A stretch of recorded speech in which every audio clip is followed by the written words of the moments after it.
स्वः तत्सवितुर्वरेण्यं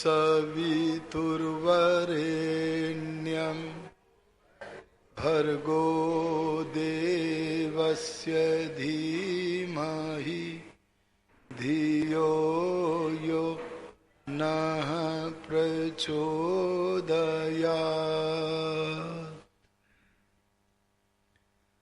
आर्य समाज कुबेर नगर अहमदाबाद के तत्वावधान में आयोजित सत्संग में समागत पवित्र आत्माओं, आज हम आपके समक्ष हवन के आधार पर चर्चा करेंगे। हवन जिस वस्तु पर अवलंबित रहता है उस हवन के अवलंब का नाम है हवि। अर्थात यदि हवि है तो हवन है और हवि नहीं है तो हवन भी नहीं है। हवि शब्द हु धातु से बनता है और आचार्य पाणिनि जी ने हु धातु के 3 अर्थ किए हैं। इसके अनुसार हवि के भी 3 अर्थ होते हैं। पहला अर्थ है जो वस्तु दी जाती है वह हवि है। आप हवन कुंड में घी देते हैं, सामग्री देते हैं, तो घी सामग्री दी जाने के कारण क्या है? हवि है। जो वस्तु ग्रहण की जाती है उसका नाम भी हवि है। यदि याजक हवन में घी सामग्री को देता है तो इसे अग्नि ग्रहण करता है। अग्नि के द्वारा ग्रहण किया जाने के कारण घी सामग्री हवि है। 2 अर्थ आ गए समझ में। और तीसरा अर्थ है अदन। जो वस्तु खाई जाती है उसका नाम हवि है। यदि याजक घी सामग्री को दे रहा है तो अग्नि ले रहा है, ग्रहण कर रहा है, और केवल ग्रहण ही नहीं कर रहा अपितु उसको अदन अर्थात भक्षण भी कर रहा है। यहां हवि शब्द के 3 अर्थ घटित होते हुए हमें दृष्टिगोचर होते हैं। बस हवि के इस मूल अर्थ को स्मरण कर लो।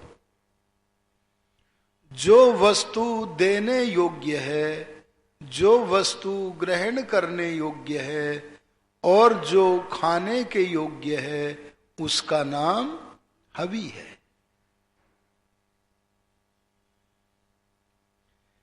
एक बार हवन चल रहा है। यज्ञ के ब्रह्मा याजकों से अपने निर्देशन में हवन करा रहे हैं। तभी कोई श्रद्धालु वहां पर पहुंचे। उन्होंने हवन की महत्ता को सुना, समझा, तो वे बोले ब्रह्मा से कि हम भी हवन करना चाहते हैं। ब्रह्मा बोले कुछ लाए हो? अरे हवि है तो हवन है और हवि नहीं है तो हवन नहीं है। वह आगंतुक कहने लगा मैं तो रीते हाथ चलाया हूं, मैं तो कुछ भी नहीं लाया हूं। बोले तो हवि के बिना हवन कैसे हो जाएगा? कुछ तो लाए होगे। तो अपना निरीक्षण करके बोला हां मैं कुछ रुपए लाया हूं। अरे बताओ भला कहीं रुपयों से हवन हो जाएगा? कोई जुगाड़ निकाल लो। देखो कोई जुगाड़ निकले तो। अच्छा, हवि शब्द के अर्थ को फिर दोहराओ। पहला अर्थ था जो वस्तु दी जाती है रुपए देने के योग्य है या नहीं। 33 नंबर तो मिल गए। अच्छा, जब रुपए देने के योग्य है तो रुपए ग्रहण करने के योग्य है या नहीं। 66 नंबर मिल गए। अच्छा, रुपए खाने के योग्य हैं या नहीं। अरे कोई जुगाड़ निकालो। हाँ, तो यही तो यहाँ खाने का मतलब है उपयोग में लाना।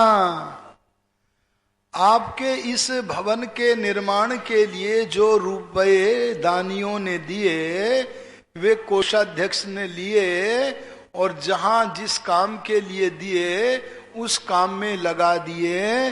तो बोलो ये रुपए हवी बन गए कि नहीं बन गए। इससे क्या निकल के आया। इससे निकल के आया रुपयों से भी हवन हो सकता है। जब आर्य समाज मंदिर में सत्य सनातन वैदिक धर्म के सत्संग में उस श्रद्धालु को जिज्ञासु को यह पता चला कि रुपये भी हवन कर सकते हैं, उनसे भी हवन हो सकता है, तो वह घर में जाकर अतीव आस्था के साथ। किसके साथ जी। आस्था बोलूं या श्रद्धा बोलूं। आस्था में श्रद्धा में एकता नहीं है, कभी कभी अंतर भी होता है। आस्था का अर्थ है आ माने समंत रूप से, समंत माने मन वचन कर्म से सब तरफ से, स्था माने कहीं टिक जाना। ये क्या है। आस्था।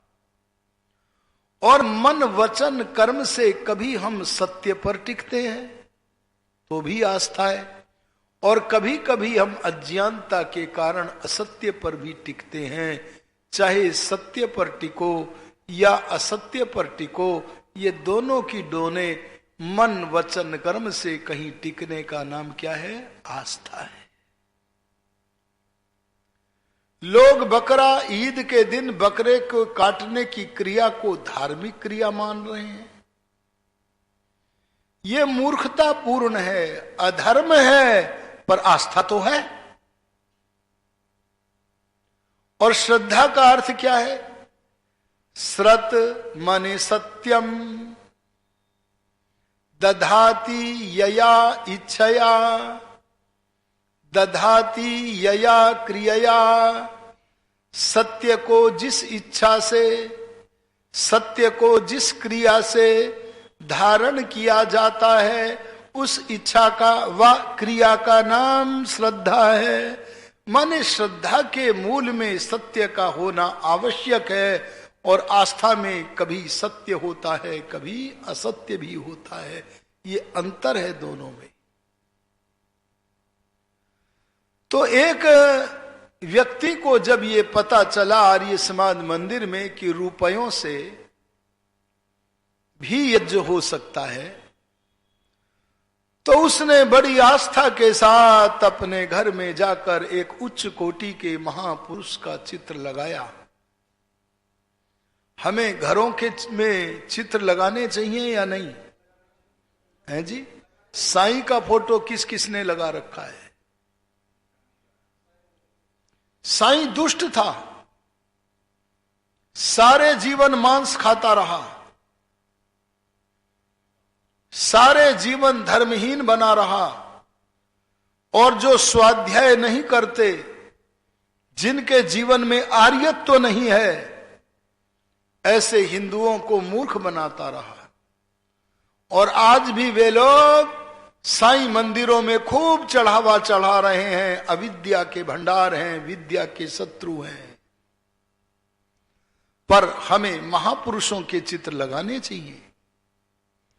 अपने घरों में श्री राम का चित्र लगाएं, योगी राज कृष्ण का लगाएं, महर्षि दयानंद का लगाएं, स्वामी श्रद्धानंद, स्वामी दर्शनानंद, पंडित राम प्रसाद बिस्मिल का चित्र लगाएं। बस इस नियम के अनुसार उस व्यक्ति ने अपने घर में एक उच्च कोटि के महापुरुष मर्यादा पुरुषोत्तम श्री राम का चित्र लगाया और वह चित्र लगाकर बड़ी आस्था के साथ उस चित्र के सामने उसने कुछ रुपए अर्पित कर दिए, मानो अपना सब कुछ अर्पित कर दिया। बोलो उसके वे रुपए हवी बन गए या नहीं? अरे बोलते क्यों नहीं हो? अरे बोलते क्यों नहीं हो? आओ परीक्षा करें। वे रुपए उस मूर्ति ने लिए तो हां क्यों कर रहे थे? अच्छा जब लिए नहीं तो क्या तुम दे पाए हो? अरे न लेना बना न देना बना। अच्छा वे रुपए उस मूर्ति ने खाए? देखो ये 3 अर्थ मत भूलना। बस सारे विश्व को आर्य बना लोगे, सारे विश्व को कृणवंतो विश्वमार्यम का जो आदेश है उसका पालन कर लोगे, ये बात समझाओ उन्हें। आर्य समाज का तो एक ही कार्यक्रम है, जो सनातन धर्म को वैदिक धर्म को मानते हैं पर जानते नहीं हैं, उन्हें सत्य सनातन वैदिक धर्म जनाना भी है। यहां हवन कुंड में आपके घी और सामग्री को अग्नि ने लिया भी है, याजक ने दिया भी है और अग्नि ने खाया भी है। ये 3 काम हुए हैं तो यहां घी सामग्री हवी बन गए हैं। पर यदि आप यहां अग्नि के बुझने पर राख में घी सामग्री को डालें तो बोलो वो राख ले लेगी क्या? नहीं लेगी, तो हवी नहीं बनी, हवन नहीं हुआ। ऐसे ही अगर आप अपने बालक को, आप अपने वृद्ध माता पिता को यदि भूख लगने पर भोजन, प्यास लगने पर पानी देते हैं तो वो भूख लगने पर भोजन और प्यास लगने पर पानी उन्हें देकर उनके द्वारा खाने पर हवी बनती है कि नहीं? लेकिन जब मृतक व्यक्ति हमसे संबंध छोड़कर चला जाता है तब हम उनको खिलाने का अभिनय करते हैं। अजी क्या करते हैं? अभिनय करते हैं। बोलो वो अभिनय करना, क्या वो खिलाना मृतकों के लिए हवी बना? नहीं बना। इसे छोड़ो, ये सत्य सनातन वैदिक धर्म नहीं है। श्राद्ध तो करो, प्रतिदिन करो, लेकिन जीवितों का करो। उन्हें जो आवश्यकता है उस आवश्यक वस्तु को अर्पित करके अपने पदार्थों को हवी बनाओ। उस व्यक्ति ने भी श्री राम के चित्र के सामने रुपए रखे तो, पर वे लिए नहीं, तो दिए भी कहां हैं, खाए भी कहां हैं। इसलिए मूर्ति के सामने धरे हुए पदार्थ, पाषाण मूर्ति के सामने धरे हुए पदार्थ, ये सत्य सनातन वैदिक धर्म का अंग नहीं हो सकता। समझाओ उन्हें, कहो कि तुम सत्य सनातन वैदिक धर्म को बस मानते ही मानते हो, पर जो वास्तविक सत्य सनातन धर्म है उसे न जानते हो। अरे बोलो न मान, बस नाम मात्र से तुम मानते हो, वास्तविकता में तुम मान ही नहीं सकते, क्योंकि तुम जानते ही नहीं हो। ज्ञान के बिना कर्म में सुंदरता कहां आएगी? ज्ञान के बिना उपासना में सुंदरता कहां आएगी? इसलिए ज्ञान का प्रसाद बांट करके सत्य सनातन वैदिक धर्म का प्रचार प्रसार करो। एक व्यक्ति और आए, बोले हम हवन नहीं कर सकते। हमने पूछा क्यों नहीं कर सकते? बोले यहां तो रुपयों की वार्ता हो रही है और हम हैं निर्धन। हमने पूछा कितने निर्धन हो? तो कहने लगा मेरे पास खाने के लिए भोजन नहीं है, मेरे पास पीने के लिए पानी नहीं है, मेरे पास तन ढकने के लिए वस्त्र नहीं है, रहने के लिए मकान नहीं है, झोंपड़ी भी नहीं है। बोलो वह व्यक्ति निर्धन है या नहीं? अरे बोलते क्यों नहीं? अरे मैं किससे ये थोड़ी पूछ रहा हूं, धन से पूछ रहा हूं, धन से। हाँ, निर्धन है कि नहीं? निर्धन माने धनहीन, निर्धन माने धनहीन है या नहीं? ये धनहीन हवन कर लेगा?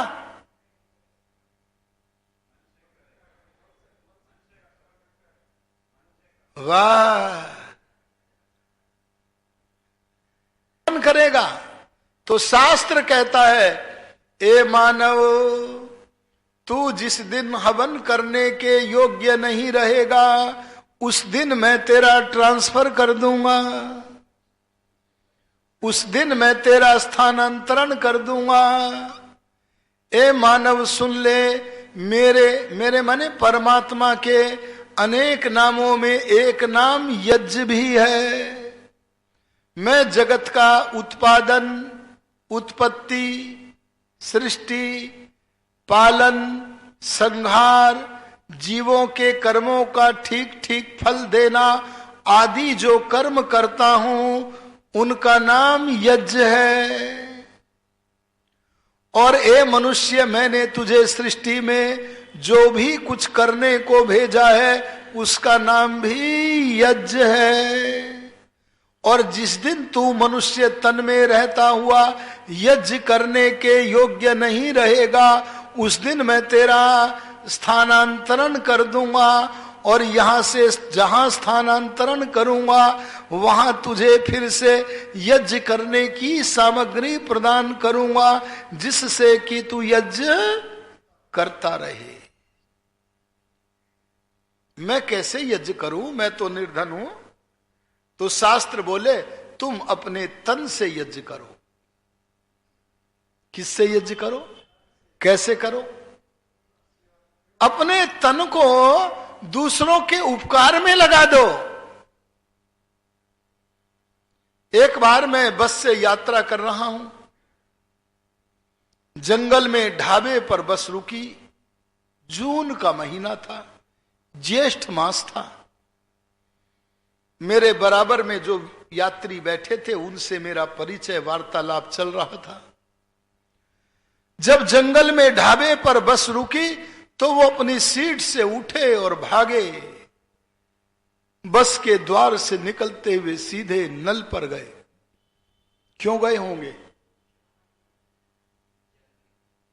जल पीने के लिए नहीं, यज्ञ करने के लिए। और बस नल का हत्था पकड़ करके प्यासे लोगों को पानी पिलाने लगे। जब उस व्यक्ति ने 20-25 लोगों को पानी पिला दिया तो मैंने उससे कहा, भाई अब आप पानी पी लीजिए, मैं नल चला देता हूं।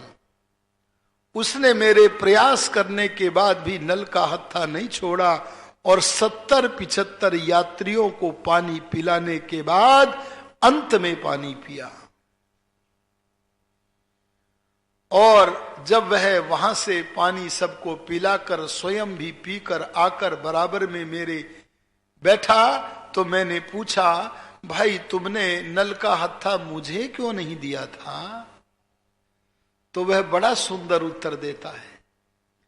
वह कहता है कि देखो जी, पानी तो सब यात्रियों ने पिया है, मैंने भी पिया है, पर सब यात्रियों ने अपने हाथ से अपने लिए पानी पिया और मैंने अपने हाथ से दूसरों को पानी पिलाने के बाद पानी पिया। और उस समय मैंने जो पानी पिया, जो आनंद मुझे आया यज्ञ करने में, वो आनंद पानी पीने में इनमें से किसी को भी बोलो नहीं आया। अरे सत्य के दूत महर्षि दयानंद सरस्वती संस्कार विधि में सही लिखते हैं। क्या लिखते हैं? जो मनुष्य संसार का जितना जितना उपकार करता है वह मनुष्य उतना उतना परमात्मा की व्यवस्था से सुख पाता है। बोलो, पाता है कि नहीं? हमारे मध्य में आदरणीय कीर्ति जी बैठे। ये आर्य समाज सहजपुर से आपके यहां विद्वान को अपने यान पर बैठा करके लाते हैं। अच्छा, ये कर्म करते हैं कि नहीं करते हैं? अच्छा, क्या भगवान किसी कर्म का फल देवे और किसी का न देवे, ऐसा है क्या? जो परमात्मा सारे कर्मों का फल देता है, क्या वो परमात्मा आदरणीय कीर्ति जी को, विद्वानों को यहां लाना, यहां से वहां ले जाना, इस कर्म का फल न देगा? देगा। परोपकाराय फलन्ति वृक्षाः परोपकाराय वहन्ति नद्यः परोपकाराय दुहन्ति गावः परोपकारार्थमिदं शरीरम। वह व्यक्ति भी बोला, देखो मैंने भी पानी पिया, इन्होंने भी पिया, लेकिन जो आनंद मुझे पानी पीने में आया वो इन्हें किसी को नहीं आया। और जब परमात्मा सारे कर्मों का फल देता है तो मैंने भी जो 70-75 लोगों को पानी पिलाया है, अपने हाथ को हवी बनाया है, तो इस कर्म का फल मुझे मिलेगा। मैं घाटे का काम नहीं किया, मैंने लाभ का काम किया है। हम अपने शरीर से हवन करें। अच्छा, एक व्यक्ति अपनी आंखों से अगर किसी नेत्रहीन व्यक्ति को सड़क पार कराता है तो बोलो, अपनी आंखों को हवी बना देता है कि नहीं? अपनी आंखों से दूसरों को मार्गदर्शन करके यज्ञ करो। अरे जैसे बाहर की चर्म चक्षुओं से मार्ग दिखाकर हवन करते हैं, ऐसे लोगों की ज्ञान चक्षुओं को बल दो, ज्ञान का वितरण करके मार्गदर्शन दो। हमारा ज्ञान प्रदान करना हमारे लिए यज्ञ रूप बन जाएगा। आर्यो, हम अपने आचरण को भी हवी बनाएं। अरे वाणी को भी हवी बनाएं। वाणी को हवी कैसे बनाएं? अगर वक्ता की वाणी को श्रोता ले लेता है, आप लेने आए हैं ना, और वक्ता क्या करने आता है? देने आता है।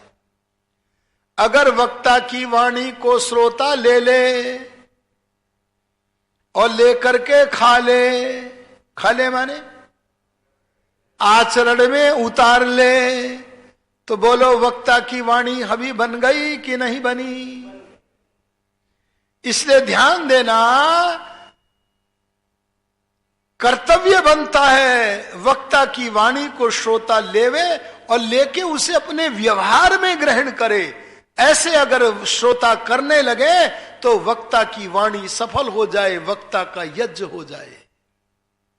एक उदाहरण प्रस्तुत करता हूं। एक ब्रह्म वक्ता जिनका नाम था सत्य के दूत महर्षि दयानंद सरस्वती, वे व्याख्यान माला उनकी चल रही है। एक दिवस श्रोताओं की अग्रिम पंक्ति में बैठा हुआ एक युवक खड़ा हुआ और कहने लगा, ऋषिराज, आपके प्रवचन से पहले एक भजन बोलने का मन मेरा है, क्या मैं एक भजन बोल सकता हूं? तब ऋषिराज ने कहा, हाँ आओ। इस व्याख्यान वेदी को हवी बनाकर उस युवक को व्याख्यान वेदी पर बैठाया, उसने भजन गाया और अपने आसन पर बैठ गया। तत्पश्चात ऋषि दयानंद का प्रवचन हुआ और ऋषि दयानंद के प्रवचन के बाद कुछ आर्य लोग आए और आकर के उस युवक का परिवाद करते हुए बोले, हे महर्षि, आपने आज इस वेदी पर किस व्यक्ति को बैठाया? वैसे तो ये तहसीलदार के पद पर है, परंतु ये शराब पीता है, ये मांस खाता है, ये रिश्वत लेता है, इसने घर में वेश्या को रख रखा है, अपनी पत्नी को घर से निकाल दिया है। ऐसे गंदे व्यक्ति को आपने वेदी पर बैठाया है महर्षि। परिवाद हो गया। आर्यों ने सोचा अब आगे से इस युवक को इस वेदी पर बैठकर भजन बोलने का अवसर नहीं मिलेगा। अपनी शिकायत से अनभिज्ञ वह युवक आज फिर आ गया सभा में, और सभा की अग्रिम पंक्ति में बैठा हुआ वह युवक आज भी बोला, कल की भांति बोला, हे महर्षि, क्या आज भी मैं एक भजन बोल सकता हूं? अरे बोलो। उसे भजन बोलने का अवसर मिलना चाहिए या नहीं? मिला। आप तो उदार है इसलिए कह रहे हैं, अथवा आपको इस घटना का पता है इसलिए कह रहे हैं, लेकिन लोग तो लोगों की वेदियों को बंद करने का प्रयत्न करते हैं।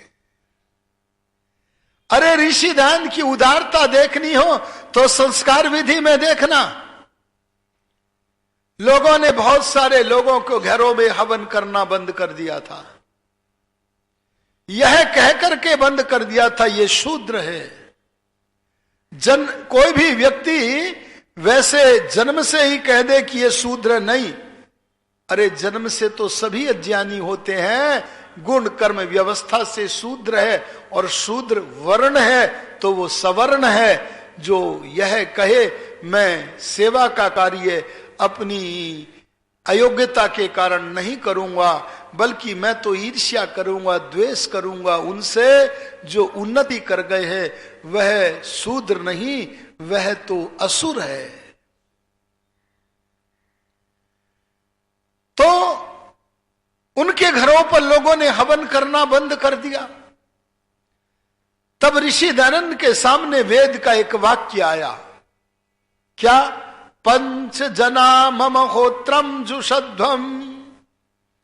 ए मनुष्यो, ब्राह्मण का गुण हो तुम में तब, क्षत्रिय का गुण हो तब, वैश्य का गुण हो तब, शूद्र का गुण हो तब, और अति शूद्रता हो तब भी तुम यज्ञ करो। तब ऋषि दयानंद ने पंक्तियां लिखी, जरा पढ़ना। क्या लिखा? यदि कोई मनुष्य यज्ञ करे, यजमान के आसन पर बैठे, तो मंत्रोच्चारण स्वयं करे। यदि कोई पढ़ा हुआ न हो तो इतने मंत्र, तो इतने कितने जो दैनिक यज्ञ के स्वस्ति वाचन शांतिकरण के मंत्र है, इतने मंत्र तो अवश्य पढ़ लेवे। इससे प्रत्येक मनुष्य को वेद के पढ़ने का अधिकार मिल गया। कितनी उदारता है। और आगे कहते, यदि कोई यजमान मंदमती, काला अक्षर, भैंस बराबर, अति शूद्र अर्थात मंत्रोच्चारण करने में असमर्थ है, बोले उसके घर भी जाकर पुरोहित यज्ञ कराए। बोले कैसे कराए? ये तो यज्ञोपवीत भी नहीं रखता। तब दयानंद बोले उस मूढ़ यजमान के हाथों से यज्ञ कर्म कराए और उस आपातकाल में मंत्रोच्चारण स्वयं कर लेवे। दयानंद की उदारता देखो, सबको यज्ञ का अधिकार दे रहे।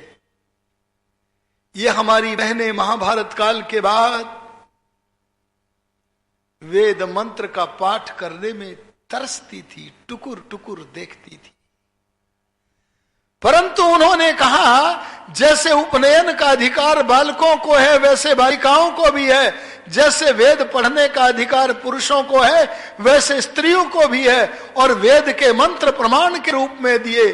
बोले कल्याणीम आवदानी जनेभ्य, परमात्मा ने सब मनुष्य मात्र के लिए अपनी कल्याणी वाणी प्रदान की है।